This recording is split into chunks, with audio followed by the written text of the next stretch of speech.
रामकृष्ण हरी. आज आपण एका अशाच श्रेष्ठ संतवाणीचा अर्थ पाहणार आहोत जो तुमच्या जगण्याचा दृष्टिकोन बदलू शकतो. व्हिडिओच्या शेवटी आम्ही या विचारांचे मानवी जीवनातील महत्त्व सांगितले आहे, त्यामुळे शेवटपर्यंत सोबत राहा. लोककल्याणाच्या या कार्यात जोडले जाण्यासाठी चॅनेलला नक्की सबस्क्राइब करा. आजच्या धावपळीच्या जगात आपण सगळेच कोणत्या ना कोणत्या टेन्शनमध्ये आहोत. पण तुम्हाला माहिती आहे का, पंढरीच्या विठ्ठलाकडे पाहून आपण ताणतणाव मुक्त कसं व्हायचं हे शिकू शकतो. संत निवृत्तीनाथांच्या एका छोट्याशा अभंगात मानसिक शांततेचं खूप मोठं रहस्य दडलेलं आहे. 28 युगे विठ्ठल शांत का उभा आहे आणि त्याच्या त्या मूर्तीकडे बघून आपल्या मनावरचा ओझं कसं हलकं होतं, हेच आज आपण या व्हिडिओत पाहणार आहोत. व्हिडिओ शेवटपर्यंत पहा, कारण शेवटी मी तुम्हाला एक खास कृती सांगणार आहे. संत निवृत्तीनाथ हे वारकरी संप्रदायाचे आद्य प्रवर्तक आणि संत ज्ञानेश्वरांचे थोरले बंधू व गुरु. त्यांचा कालखंड 13वे शतक अत्यंत संघर्षाचा होता. समाजाकडून बहिष्कृत होणे, आईवडिलांचा झालेला देहत्याग आणि लहान वयात भावंडांच्या सांभाळाची जबाबदारी, हे सारे पचवून त्यांनी हा अभंग लिहिला आहे. ही केवळ कविता नाही, तर ती अनुभववाणी आहे. गहिनीनाथांकडून मिळालेला उपदेश आणि जीवनातील कडू अनुभवांचे अमृतामध्ये रूपांतर करण्याची किमया निवृत्तीनाथांनी साधली. त्यांनी जगाला हे शिकवले की संकटे कितीही असोत, आपल्या अंतर्यामीचा पांडुरंग हलत नाही. हा अभंग म्हणजे निराशेच्या अंधारात सापडलेल्या माणसाला दिलेला एक प्रकाश किरण आहे. प्रत्येक चरणांचा भावार्थ खालीलप्रमाणे. प्रथम चरण, प्राणिया उद्धार, सर्व हा श्रीधर. ब्रह्म हे साचार कृष्णमूर्तीं भावार्थ, केवळ मानवाचाच नाही तर ज्या ज्या देहात प्राण आहे अशा 84 लक्ष योनींतील प्रत्येक जीवाचा यात समावेश होतो. हा शब्द सूचित करतो की ईश्वराची करुणा कोणत्याही एका जाती, धर्म किंवा प्रजातीपुरती मर्यादित नाही. हा केवळ संकटातून सुटणे नव्हे, तर अज्ञानाच्या अंधकारातून बाहेर येऊन आत्मस्वरूपाची ओळख होणे आहे. संसाराच्या चक्रातून सुटका करून घेऊन परमानंदाची प्राप्ती होणे म्हणजे उद्धार. उद्धाराची प्रक्रिया अंशिक नाही. जेव्हा एखादा जीव शरण जातो तेव्हा त्याचा संपूर्ण भार देव स्वीकारतो. श्री म्हणजे लक्ष्मी शक्ती आणि तिचे धारण करणारा तो श्रीधर. हा शब्द सुचवतो की जो संपूर्ण ब्रह्मांडाचे पालनपोषण करतो तोच आपल्या जीवाचा उद्धार करण्यास समर्थ आहे. जे शब्दांच्या पलीकडे आहे, जे अजन्म आणि अविनाशी आहे. ब्रह्म म्हणजे ती ऊर्जा जी सर्वव्यापी आहे. हे केवळ कल्पित नाही, तर ते सत्य आहे. डोळ्यांनी दिसणारे सगुण रूप हेच ते निर्गुण निराकार ब्रह्म आहे, यात तिळमात्र शंका नाही. ज्याने अर्जुनाला गीता सांगितली, जो गोकुळात खेळला, तीच मूर्ती म्हणजेच प्रत्यक्ष परब्रह्म आहे. नैतिक धडा, ईश्वर मंदिरात नाही तर तो पीडित आणि सामान्य लोकांमध्ये आहे. समाजातील प्रत्येक घटकाचा सन्मान करणे हाच खोटा उद्धार आहे. उदाहरणे, जेव्हा एखादा CEO आपल्या सर्वात खालच्या स्तरावरील कर्मचाऱ्याला उदा. सफाई कामगार तितक्याच आदराने वागवतो जेवढा तो बोर्ड मेंबर्सना वागतो, तेव्हा तो खऱ्या अर्थाने प्राणिया उद्धार या मूल्याचे पालन करत असतो. डायव्हर्सिटी अँड इन्क्लुजन हे धोरण याच विचारातून येते. सोशल मीडियावर कोणालाही ट्रोल न करता समोरच्या व्यक्तीच्या भावनांचा विचार करणे म्हणजे डिजिटल स्वरूपात कृष्णमूर्ती, माणसातील देवत्व जपण्यासारखे आहे. जसा एखादा सोन्याचा दागिना, मूर्ती आणि सोने ब्रह्म यात फरक नसतो, तसेच कृष्णमूर्ती आणि ब्रह्म एकच आहेत. द्वितीय चरण, ते रूप भीवरे पांडुरंग खरे. पुंडलिक निर्धारे उभे असे भावार्थ, जो द्वारकेचा कृष्ण तोच पंढरीचा पांडुरंग. यात रूपाचा भेद असला तरी तत्व एकच आहे. भीवरा, भीमा, नदीच्या काठी वसलेले क्षेत्र. पाणी जसे अशुद्धता धुवून टाकते, तसे हे भीवरतीवरील रूप भक्तांचे दोष धुवून टाकते. पांडुरंग म्हणजे जो रजतम गुणांच्या पलीकडे असलेला शुद्ध सत्वगुण आहे. भक्तांच्या भेटीसाठी सावळ्या रूपात प्रकटलेला तो विठ्ठल. जगातील सर्व गोष्टी नश्वर आहेत, पण विठ्ठलाचे हे रूप खरे म्हणजेच त्रिकालाबाधित सत्य आहे. हे महत्वाचे आहे. देव स्वतःहून आले नाहीत, तर पुंडलिकाच्या मातृपितृ भक्तीच्या निर्धाराने, ठाम निश्चयाने त्यांना तिथे यावे लागले. भक्तीत इतकी ताकद आहे की ती ईश्वराला एका जागी खिळवून ठेवू शकते. विठ्ठल उभा आहे, हे उभे राहणे कशाचे प्रतीक आहे? ते तत्परतेचे प्रतीक आहे. माझा भक्त कधीही हाक मारो, मी धावून जाण्यासाठी तयार आहे. नैतिक धडा, तुमचे पहिले कर्तव्य तुमच्या कुटुंबाप्रती आणि समाजाप्रती आहे. कर्तव्याची वीट आधार असेल तरच ईश्वर यश तुमच्या दारी उभा राहतो. उदाहरणे, आजच्या न्यूक्लिअर फॅमिलीच्या काळात करिअरच्या मागे न धावता वृद्ध पालकांची सेवा करणारा मुलगा किंवा सून पुंडलिकाच्या निर्धाराचे आधुनिक प्रतीक आहेत. एखादी कंपनी नफ्यापेक्षा ग्राहकांच्या विश्वासाला, ट्रस्ट अधिक महत्त्व देते आणि अनेक संकटांनंतरही आपल्या मूल्यांशी ठाम निर्धार राहते. उदा. टाटा समूहाची नीतिमत्ता, तिथे पांडुरंग उभा आहे असे मानावे. तृतीय चरण, युगे 28 उभा ऋषिकेश. पुंडलिका सौरस पुरवित भावार्थ हा केवळ आकडा नाही, तर विठ्ठलाच्या संयमाची सीमा आहे. काळाच्या पलीकडे जाऊन तो भक्ताची वाट पाहत आहे. रसिक म्हणजे इंद्रिये आणि ईश म्हणजे स्वामी. आपल्या मनावर आणि इंद्रियांवर ज्याचे नियंत्रण आहे तोच आपल्याला खऱ्या सुखाकडे नेऊ शकतो. देवाला भक्ताच्या नैवेद्यापेक्षा त्याच्या प्रेमाचा सौरस गोडवा जास्त हवा असतो. पुंडलिकाने दिलेली वीट ही प्रेमाची होती, म्हणून देव त्यावर उभा राहिला. भक्ताच्या सर्व मनोकामना पूर्ण करणे आणि त्याला स्वतःच्या रूपात सामावून घेणे. नैतिक धडा. यश एका रात्रीत मिळत नाही. समाजाची सेवा करताना किंवा स्वतःचे अस्तित्व घडवताना तुमच्याकडे विलक्षण संयम हवा. उदाहरणे. आज आपल्याला इन्स्टंट यश हवे असते, मात्र एखादा तरुण उद्योजक जेव्हा 10 वर्षे अपयशानंतरही आपल्या स्टार्टअपवर काम करतो, तेव्हा तो 28 युगे उभ्या असलेल्या पांडुरंगाचा संयम दर्शवत असतो. पर्यावरणाचे रक्षण करणाऱ्या संस्था, उदा. चिपको आंदोलन किंवा आधुनिक क्लायमेट ॲक्टिव्हिस्ट पिढ्यानपिढ्या काम करत राहतात, तेव्हाच समाजाचा सौरस कल्याण टिकून राहतो. चतुर्थ चरण. निवृत्तीचे गुज, पांडुरंगा बीज. विश्वजनकाच पुरेकोडे भावार्थ.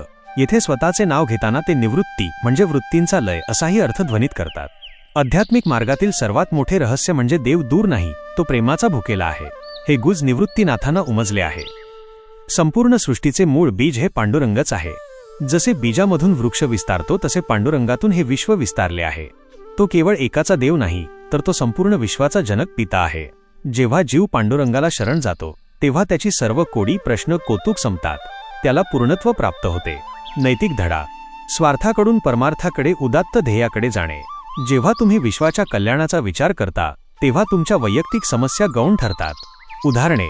एखादी मोठी कंपनी जेव्हा आपल्या नफ्यातील मोठा हिस्सा शिक्षण किंवा आरोग्यासाठी खर्च करते, तेव्हा ते विश्वजनकाज असते. हे केवळ दान नाही, तर समाजाचे ऋण फेडणे आहे. जेव्हा एखादा मोठा यूट्यूबर किंवा इन्फ्लुएन्सर केवळ लाईक्ससाठी व्हिडिओ न बनवता समाजातील चुकीच्या प्रथांविरुद्ध आवाज उठवतो, तेव्हा तो आपल्या ज्ञानाचे गुज सार्थक करत असतो.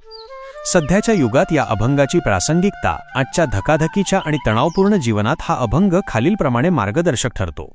आज आपण भौतिक सुखाच्या मागे धावत आहोत, पण निवृत्तीनाथ सांगतात की खरं सुख, ब्रह्म हे पांडुरंगाच्या चरणाशी आहे. स्थिर राहून स्वतःचा शोध घेणे म्हणजे विटेवर उभे राहणे होय. पुंडलिकाने आपले आईवडील कर्तव्य सोडले नाहीत, म्हणूनच देव त्याच्याकडे चालत आला. आजच्या काळात आपले कर्तव्य पार पाडत असतानाच ईश्वरप्राप्ती करता येते, हेच यातून शिकायला मिळते.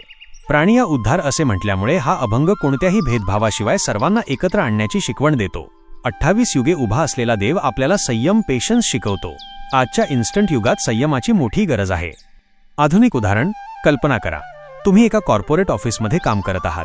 तुमच्या आजूबाजूला कामाचा ताण, राजकारण आणि डेडलाईन्सचा डोंगर आहे. परिस्थिती. तुमचा बॉस तुमच्यावर विनाकारण ओरडला किंवा तुमच्या कलिगने तुमचे क्रेडिट चोरले. अभंगाचा वापर. अशावेळी युगे 28 उभा हा मंत्र आठवा. विठ्ठल जसा लोकांच्या टीकेकडे किंवा काळाकडे लक्ष न देता आपल्या भक्तासाठी, पुंडलिकासाठी शांत उभा आहे, तसे तुम्ही तुमच्या ध्येयावर गोल ठाम राहा. गृहिणींसाठी. घरात रोजची कटकट किंवा मुलांचे हट्ट असू शकतात. अशावेळी पांडुरंग म्हणजे तुमच्या मनाची शांत अवस्था. बाहेर कितीही वादळ असले तरी आतून तुम्ही विटेवर शांत उभे राहण्याचे कसब आत्मसात करा. ऑफिसचे राजकारण किंवा घरातील कलह हा केवळ एक खेळ आहे, हे समजले की तुम्ही निवृत्ती मार्गावर चाललात. आदरणीय श्रोते हो, आज आपण संत निवृत्तीनाथांच्या एका अभंगावर बोलणार आहोत, जो आपल्याला केवळ भक्तीच शिकवत नाही, तर या विश्वाचे फिजिक्स आणि मेटाफिजिक्स समजावून सांगतो. महाराज म्हणतात, हा श्रीधर विठ्ठल प्राण्यांचा उद्धार करणारा आहे. विज्ञान म्हणते, सृष्टीतील प्रत्येक जीव हा सूर्याच्या ऊर्जेवर अवलंबून आहे. श्रीकृष्ण हा सूर्यकोटी समप्रभ आहे, म्हणजेच ही वैश्विक ऊर्जाच जीवांना जगवते आणि वाढवते. ब्रह्म हे साचार कृष्णमूर्ती. या ओळीत महाराज आपल्याला अणुरेणूंचे शास्त्र सांगतात. जे ब्रह्म डोळ्यांना दिसत नाही, ते विठ्ठलाच्या रूपाने मूर्त झाले आहे. म्हणजेच अनमॅनिफेस्टेड एनर्जी जेव्हा मॅनिफेस्टेड मॅटर बनते, तेव्हा विठ्ठल उभा राहतो. युगे 28 उभा ऋषिकेश. मित्रांनो, आपण एका सेकंदाचा विचार करतो, पण इथे 28 युगांचा काळ सांगितला आहे. विज्ञानात आपण रिलेटिव्हिटी शिकतो. ज्या विटेवर विठ्ठल उभा आहे, ती वीट म्हणजे पृथ्वी किंवा स्थैर्य. अफाट गतीने फिरणाऱ्या या विश्वात एक अशी शक्ती आहे जी अत्यंत स्थिर, स्टेबल आहे. विठ्ठलाचे हात कमरेवर असणे हे बॅलन्सचे, इक्विलिब्रियम प्रतीक आहे. जेव्हा एखादी गोष्ट पूर्णपणे संतुलित असते, तेव्हाच ती अनंतकाळ टिकू शकते. विठ्ठलाला विश्वजनक म्हटले आहे. आजचे विज्ञान बिग बँग सिद्धांतातून विश्वाच्या उत्पत्तीचा शोध घेत आहे. संत निवृत्तीनाथ म्हणतात, त्या उत्पत्तीचे बीज पांडुरंग आहे. विज्ञानाला जे प्रयोगशाळेत सापडते, ते संतांना त्यांच्या ध्यानावस्थेत इंट्युइशन सापडले आहे. विज्ञान बाहेरून शोधते, अध्यात्म आतल्या बाजूने शोधते, पण दोन्ही एकाच सत्यापाशी पोहोचतात. हा अभंग ऐकल्यानंतर आपल्याकडे पाहण्याचा दृष्टिकोन बदलायला हवा. विठ्ठल म्हणजे केवळ पंढरपुरातली मूर्ती नाही, तर तो आपल्या पेशींत सेल्स वाहणारा प्राण आहे. जेव्हा आपण विठ्ठलाकडे पाहतो, तेव्हा आपण एका सुपर कॉम्प्युटरकडे किंवा कॉस्मिक एनर्जीकडे पाहत आहोत, हे भान ठेवा. निसर्गाचा नियम म्हणजे विठ्ठलाची आज्ञा आणि विज्ञानाचा शोध म्हणजे विठ्ठलाच्या रूपाचे विश्लेषण. शेवटी निवृत्तीनाथ महाराज म्हणतात त्याप्रमाणे, हे गुज ज्याला कळले त्याचे सर्व कोड प्रश्न सुटले. आपणही विज्ञानाची दृष्टी आणि भक्तीचे हृदय ठेवून या विठ्ठल तत्वाकडे पाहिले तर हे जग अधिक सुंदर आणि अर्थपूर्ण वाटू लागेल.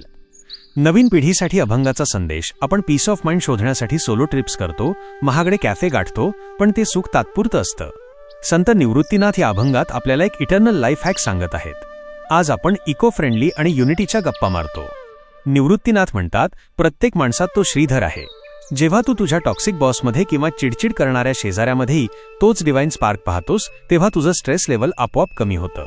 हे रिलिजन नाही, हे कॉन्शियस लिव्हिंग आहे. विठ्ठल विटेवर उभा आहे क्योंकि पुंडलिकाचा निर्धार स्ट्रॉंग होता. आज आपलं प्रॉब्लेम काय आहे? Short attention span. आपण रील्सप्रमाणे लाईफ स्क्रोल करतोय. निवृत्तीनाथ सांगतात, जर तुला आयुष्यातलं ब्रह्म, दी अल्टिमेट ट्रूथ अनुभवायचं असेल तर तुला एका जागी स्थिर उभं राहावं लागेल.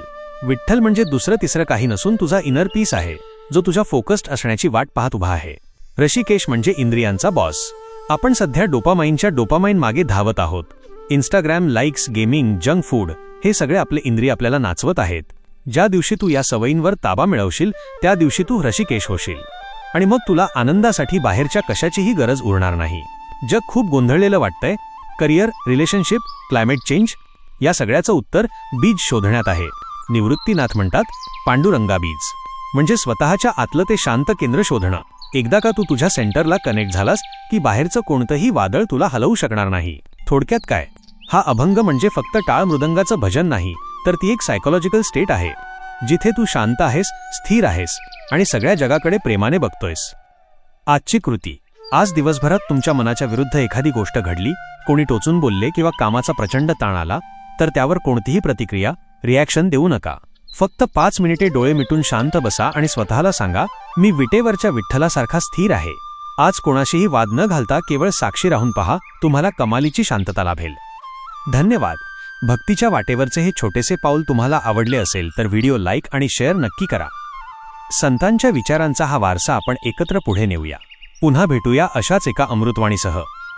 रामकृष्ण हरी. श्री ज्ञानोबा तुकाराम. नामस्मरण करत रहा, आनंदी रहा.